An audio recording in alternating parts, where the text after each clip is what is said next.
Buonasera e ben ritrovati con l'informazione flash di New Sicilia, i principali titoli del pomeriggio. Giornata di memoria e partecipazione in via D'Amelio a Palermo nel 33esimo anniversario della strage in cui persero la vita Paolo Borsellino e 5 agenti della scorta.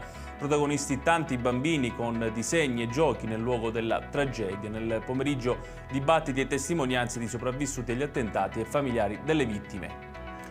2 cittadini italiani sono detenuti nel centro per migranti Alligator Alcatraz in Florida. Tra loro c'è anche un siciliano, Gaetano Cateno Mirabella Costa, 45 anni, originario di Taormina. L'altro è Fernando Artese, italo-argentino.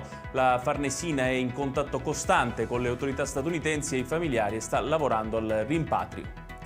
Tragedia ad Agrigento, dove un uomo di 60 anni è morto per un malore improvviso mentre si trovava in spiaggia con la famiglia nella frazione marittima di San Leone.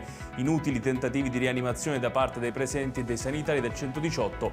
Pare che si sia trattato di un infarto fulminante. Una turista norvegese è stata rapinata e stava per subire una violenza sessuale alla Vucciria di Palermo. A salvarla 2 giovani turisti tedeschi intervenuti per allontanare gli aggressori e chiamare la polizia. La donna era stata accerchiata da un gruppo di ragazzi e derubata.